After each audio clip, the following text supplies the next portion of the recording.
Their mood lifted immediately. Chuck, thank you for taking Billy to school. He was so pleased you were taking him. It was my pleasure. He's a good kid. Right, George, I'm all yours today. Put me to work. Chuck, I don't expect you. Please, George, it helps me not to think. I get that, Chuck. Can we please stop, Mats? My pads are sore. Yes, we'll stop. How far have we come? We must have been going for about 9 hours now. I think if we can just get to Windsor, then we'll have us about 5 miles into our next 50.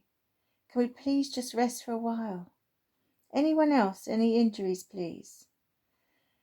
Mats, my pads are so sore. We've done mostly woods, not towns. I understand that, so we're hidden.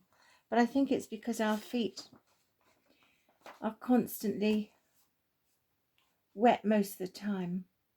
My nose, I'm worried, may get infected. Oh, Stretchy suddenly walked away from the group. Hey, Stretch, where are you going?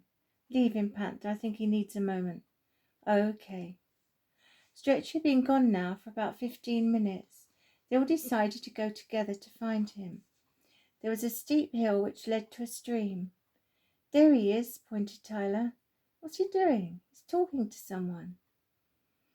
I know what he's doing. What, Basil? He's praying. Oh, awkward silence, broken by Matilda. I do too, you know. Do you, Mats? Yes. I've never heard you.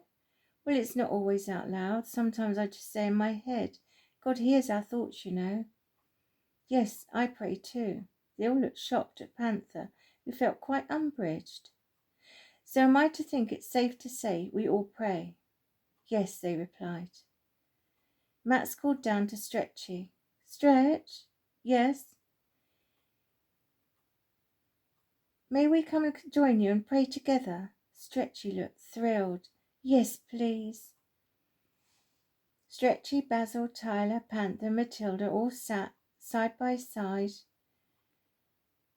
Stretchy was voted the one to pray. They all bowed their heads as Stretchy asked for help, strength, guidance. They all said Amen. They walked back up to the top of the hill.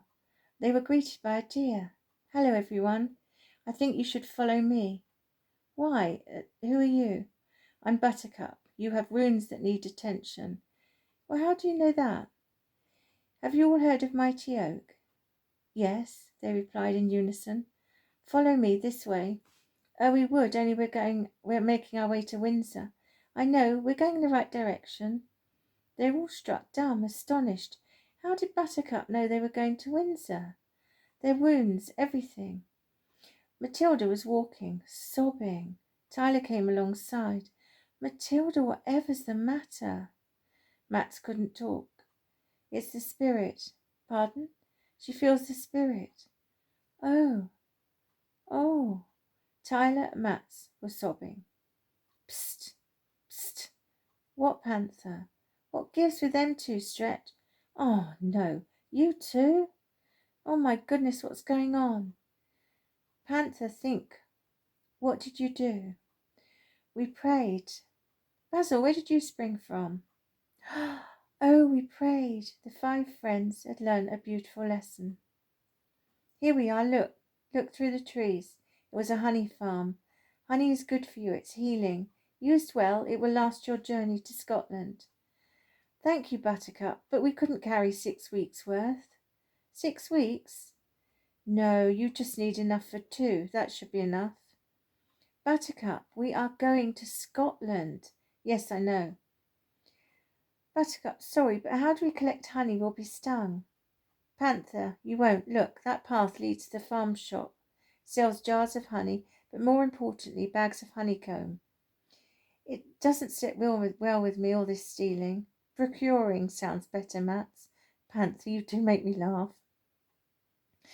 May I interject? Of course, Buttercup. May I suggest you look at it with a different perspective? It's the bees' honeys after all. Do you remember the creature code? Vaguely. I remember it. Go ahead, Basil. If we can share, we will. If we can help, we will. If we can, we will. There's your answer. Now I will distract the shopkeeper. I suggest you grab 2 or 3 bags of honeycomb. Thank you, Buttercup. Buttercup strolled into the shop. Hello, Beauty, you in here again? Go on, girl, out you go. Come on, pesky girl. Okay, I'll walk you out. You're a beauty. You're so tame. Where'd you come from, girl? Tyler ran, grabbed 3 bags of honeycomb from the wicker baskets, then fled the shop. They ran for cover. Buttercup trotted off and vanished into the trees. I don't understand. What, Panther? Well, Stretchy, Mighty Oak. I know we prayed. It's the Mighty Oak that confuses me. Here's how I see it, Panther. This is just my thoughts. I always feel God has helpers, I don't know, angels, also good, kind people doing good things. Perhaps the Mighty Oak is here for us creatures, animals. Makes sense to me. Thank you, Stretchy. You all right carrying the honeycomb? Yes, we can take turns, us 3 dogs. It's not that heavy. Shall we go to Windsor and then rest? I know we were going to rest here, but... No, I agree, Matilda. I've got a second wind now. Let's get it over with, then rest. They all agreed. Right, 5 miles, Windsor this way. Tyler picked up the 3 bags of honeycomb and followed his friends. Billy, will you leave poor Chuck alone? Yes, Dad. He's all right. We're just sparring, aren't we, lads? Uncle, I was thinking at school. If you want to, we could start a campaign, search for the pets, that sort of thing, or a petition to Edward Heath. Billy, let Chuck alone, son. But I want to help. Billy, I know you do. I think they're going home. Billy, we go there every day. There's no sign. Left out food. No, Dad. Home, Scotland. Betty's eyes watered. She got up to make a drink. Chuck and George didn't know what to say.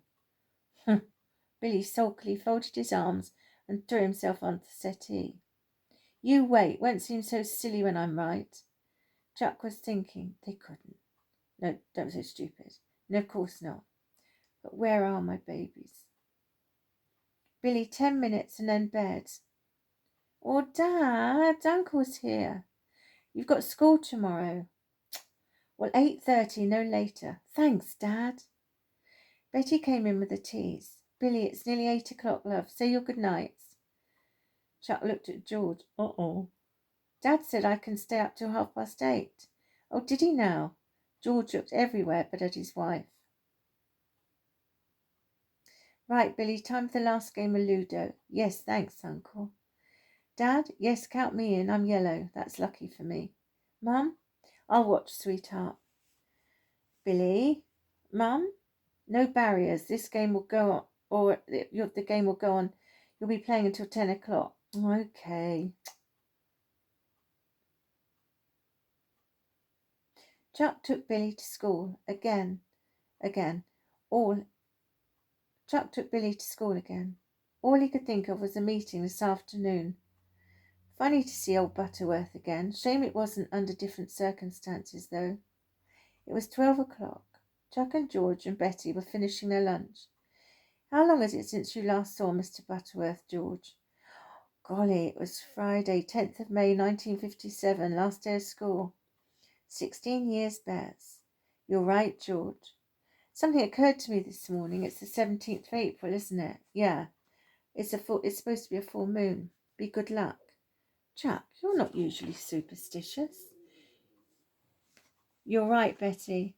But I don't know. The moon's different. It certainly affects my animals, especially on a full moon.